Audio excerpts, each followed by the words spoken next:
Na obisku.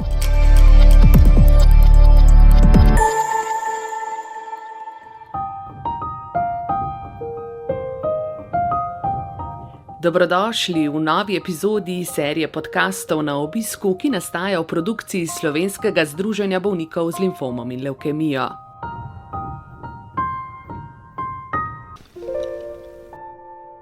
Vsako drugo soboto v oktobru, letos je to 8. oktobra 2022, obeležujemo Svetovni dan paliativne in hospic oskrbe.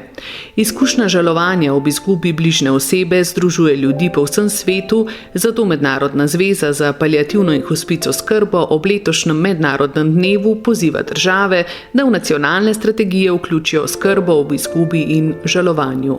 Smrt, umiranje in žalovanje so neločljivo povezani, zato dobra paliativna oskrba vključuje tudi podporo odraslim in otrokom ob izgubi bližnjega. Ocene iz tujine kažejo, da organizirano paliativno oskrbo koristi 60% umirajočih, 80% bolnikov z napredovalim rakom pa tovrstno oskrbo potrebuje. Ob tem določene storitve paliativne oskrbe potrebujeta v povprečju še 2 člana bolnikove družine. V Sloveniji je leta 2021 umrlo nekaj več kot 23.000 ljudi, večinoma zaradi kroničnih neozdravljivih bolezni, zaradi raka pa 6.300.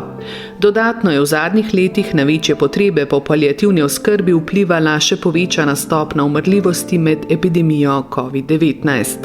V Sloveniji v tem trenutku prave mreže paliativne oskrbe žal še nimamo. Pomembni koraki so bili storjeni v letu 2021, ko je vlada s splošnim dogovorom za pogodbeno leto, torej 2021, uvrstila 5 novih mobilnih timov.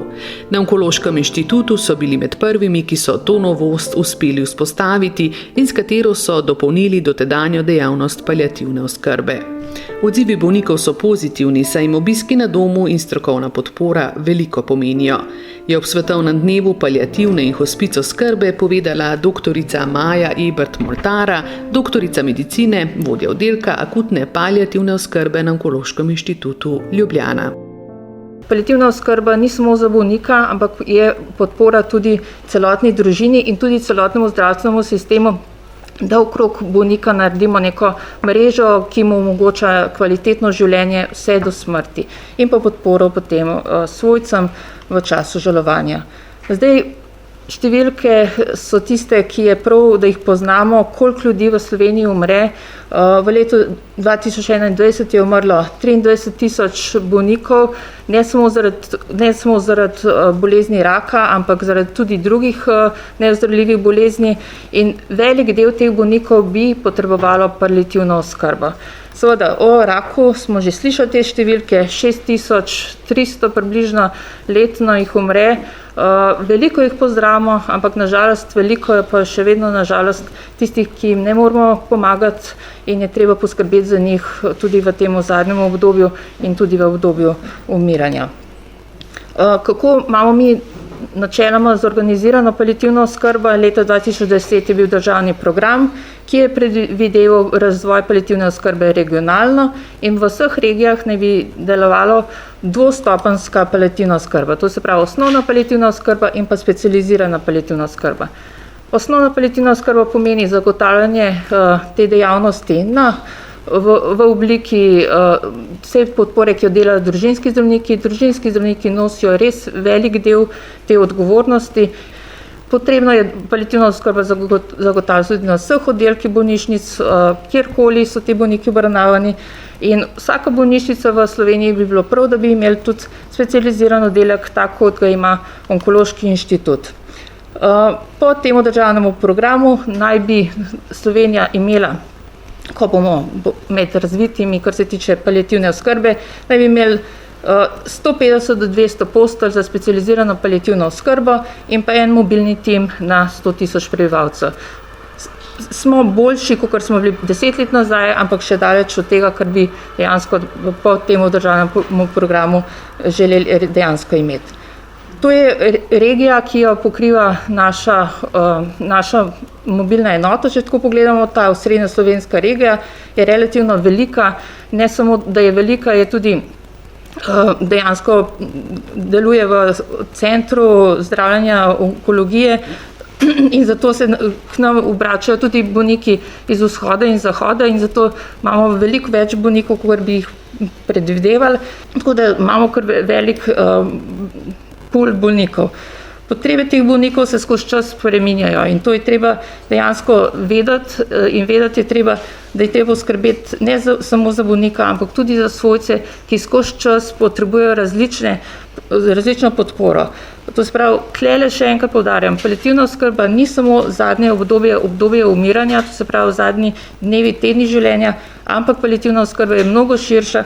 Mi bolnike nekatere obravnavamo lahko tudi leto in več, tako da paliativna oskrba je mnogo širša kot obdobje umiranja. Bolniki imajo različne potrebe, eni imajo lahko zelo kompleksne, eni pa lahko zgolj zmerne potrebe in temu je treba prilagajati, kdo vse se vključuje v njihovo obravnavo. In tako da recimo nekateri bolniki so strani družinskega zdravnika lahko optimalno urejeni, nekateri pa potrebujejo občasne obravnave tudi v specializiranih enotah in to je tisto povezovanje, ki je ključnega pomena v vsej zgodbi. To se pravi, mi bi si želeli, da ko imamo bolnika in svojca, ki imata neko paliativno potrebo, neko jih ocenimo, da imamo seveda družinskega zdravnika in patronažno sestro, ki znata dobro paliativno oskrbo osnovno, če pa potrebujete neko dodatno pomoč, da gre za neko bolj kompleksno situacijo, da pa je potem v vsaki regiji na voljo mobilna paliativna enota in pa nek 24-urni telefon, kjer se lahko mi medsebojno posvetujemo in pomagamo temu bolniku. Vsaka regija pa naj bi imela tudi neko bolnišnico z, bom rekla, nekaj specializiranimi posteljami, kjer bi te bolnike lahko tudi hospitalno krajše obravnavali in ambulantno tiste, ki so dejansko pokretni in je to za njih optimalno. To, da imamo mi akreditacijo, je povedala že naša strokovna direktorica. Vse to je seveda bilo možno zato, ker imamo zdaj že res dolgo tradicijo paliative, od leta 2007 naš oddelek, konziliarno službo, ambulantno dejavnost izvajamo dejansko vsak dan v tednu. Ves čas imamo telefonsko podporo že od nekdaj, zdaj v zadnjem času, odkar imamo tudi odprt ta program mobilna paliativna enota na tole številko, ki je tamle izpisana, je v bistvu smo dosegljivi 24 ur v dnevu in 7 dni v tednu, tako da smo dejansko dosegljivi bolnikom in sodelavcem neprestano za neko konzultacijo. In naša mobilna enota, naš avto dela od ponedeljka do petka, pokrivamo, tako smo rekli, osrednjo Slovenijo in približno 50 do 60 bolnikov na mesec uspemo pregledati, jih podpreti.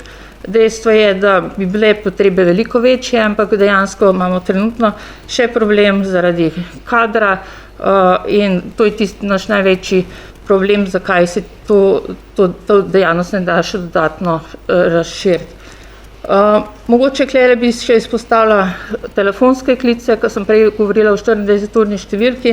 To so samo podatki v zadnjem letu, odkar imamo mi mobilno paliativno enoto.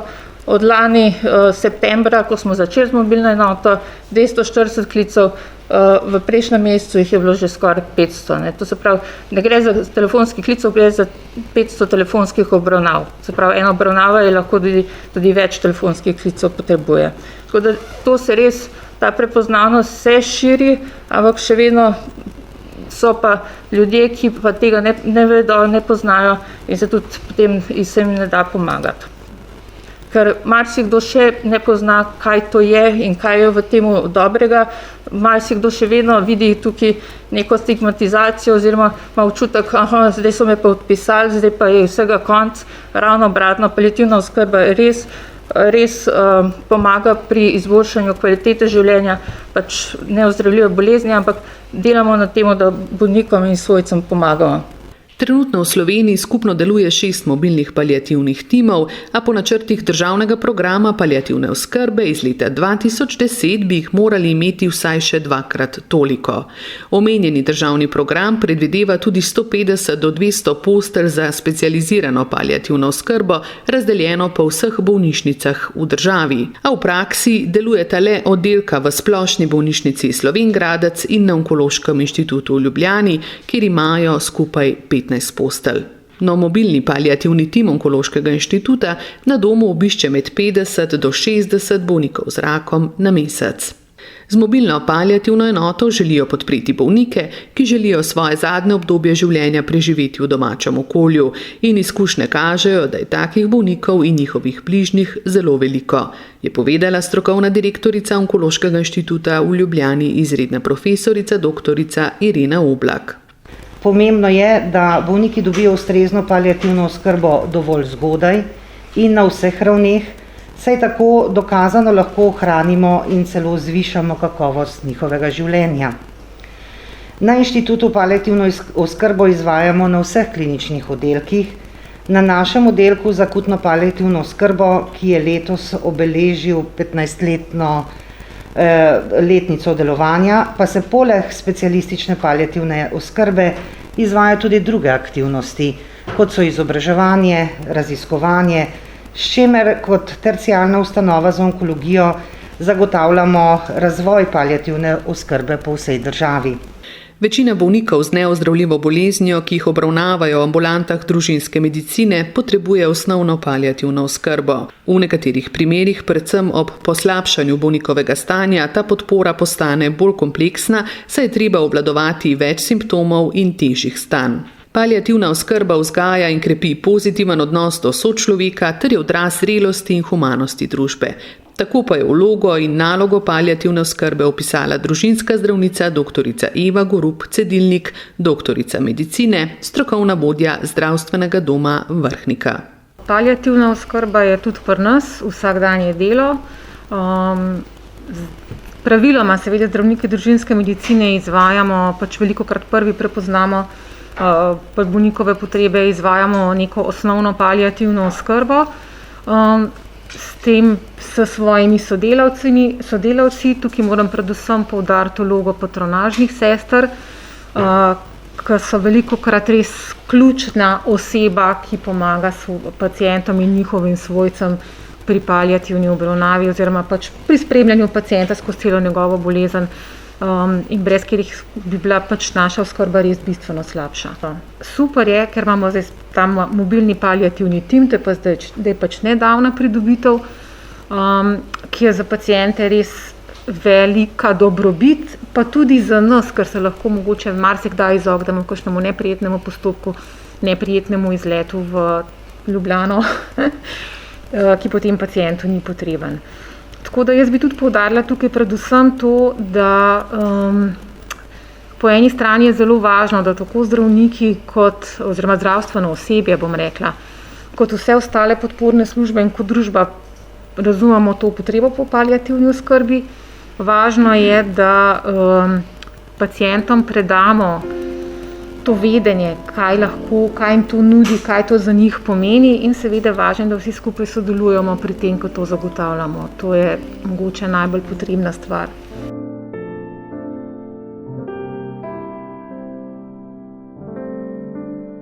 Podcast Na obisku sem pripravila Slavka Brajovič-Hajdenkumer. Hvala za pozornost in nasvidenje.